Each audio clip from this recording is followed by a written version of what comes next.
With the amount of studying and hard work that goes into making good grades, many students want to understand the connection between information and skills acquired in the classroom and life after high school. Questions that you may be asking include, what subjects will be most important to my future career? What type of education or training will I need after high school? How will I know which career is right for me? The Careers program is here to help you find the answers to these questions and much more that will help you in preparing for your future career. Each episode will focus on career opportunities within a selected business or industry and connect you with the professionals who understand the challenges, opportunities, and income potential that will help you identify the career goals in your life.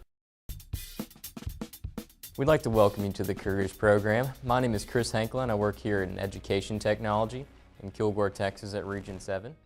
The purpose of the program will be focusing on career opportunities related to the Health Science Career Cluster. The specific area we will cover today is dental hygiene.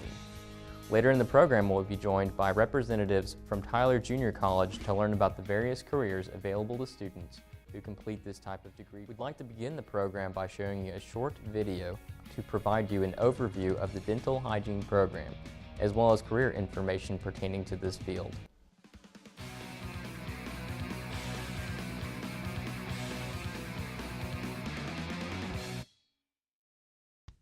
Dental hygiene program curriculum leads to an science degree in dental hygiene.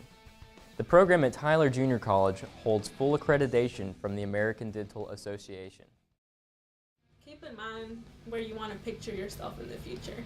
It's never too late to make a choice in what you want to do.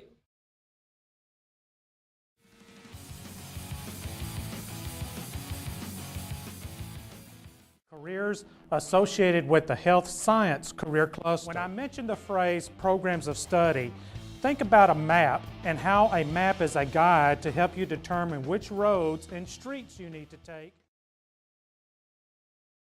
As we mentioned earlier, the focus of today's program is on the architecture, construction, career cluster area, as well as the science, technology, engineering, and mathematics career cluster areas. We have as our special guest today, we have some representatives from Adams. I am a civil engineer, a licensed professional engineer, and I guess my role at Adams is a project manager. My name is David Riddle. I'm the Director of Water Resources, Environmental Engineering and Engineering Sciences. training for a civil engineering firm, Adams.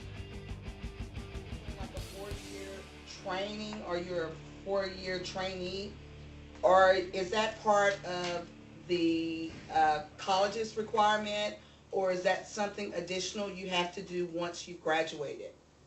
It's something additional once you graduate. As an engineer, we're licensed under the Texas Board. If you could describe for them generally, some of the tasks that are part of your role as a legislator. The days are different depending on whether I'm in Washington or whether I'm in East Texas. Describe the legislative process as far as how laws are created and passed. Sure. Well, there's an old saying that there are two things you never want to watch being made is sausage, not a pretty sight, and law. The government looked like it was about to be shut down for a period, and if it's not funded, there are certain jobs that are considered essential, so they have to work even. Of course, I went through the criminal justice program at Tyler Junior College as a college student and went on to work in law enforcement for over 20 years and decided that it was time to change careers. My name is Marisol Rodriguez, and my question was, what are the biggest challenges to career in criminal justice? The biggest challenges of the career criminal justice. Dustin Jennings. And I was wondering, if we want to get into the federal, FBI and stuff like that, what exactly would you recommend, what courses? Well, the FBI has been around for not quite 100 years. It's not the oldest law enforcement in the federal retired out of the FBI with one of those other majors like accounting or something like that, would you still be able to get back into the criminal justice on a local level afterwards, or would you need to go back?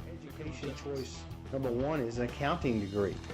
The second choice is to have a law degree, which means you get a bachelor's degree in something and then go to law school for 3 years and pass the bar. I've been interpreting for over 30 years, and I've been in almost every possible setting, so it's a lot of fun because I like variety. Can you do more than one interpreting? Like, let's say I want to be an interpreter for ASL and Spanish. Can you do both? Yeah, there's a great need for trilingual interpreting. Spanish, English, and ASL. Is there any other jobs like for military interpreters? Okay, in the military, of course, most deaf people are not allowed to join the military. But like, for example, in Corpus Christi, where I'm from, we have a Navy base there, an Army depot, and a lot of deaf people would work there. What are the general challenges that you see in the banking industry today? Fueled by consumer spending. Right now, with the concerns of job stability, consumers are holding back. Opportunities for young people in that sector because of retirements over the next 15 years. Do you ever utilize interns in the office, and if so, what is the nature of the responsibility? Student is actually in school and college, and they need a part-time job. Banking is a wonderful job for you to come into. Verification or a test that someone has to complete in order to be a firefighter or a police officer? It'll take about 3 months just to get into the academy. Your state certification, and just like the police department, once you have your state certification, you can technically go anywhere in the state of Texas and work at a fire department if they. Did you have any prior experience before you started your own business in sales or marketing? No, I did not have much of anything as far as marketing goes, and truthfully, I actually relied on vendors or, What sort of dangers are involved with jobs like Mr. Robert? Proud of at Eastman is the safety record that we have. In one of the videos, you heard mention that we were OSHA Star Work Site. That's a program that the government has where you only get that designation. We have meters and other instruments that we use to make sure everything's dead and there's no power on it before we start working on it. Any initiative for the environment, like what about pollution and stuff like that? Wastewater treatment plants that actually does in 6 days what it used to take 6 months. Plus it does it in a more environmentally friendly manner. Things that entice you that would keep you working at Eastman that you feel helps to add to the job opportunity? Like mentioned, we do have great health care, benefits, dental. We have what they call a 401k plan, which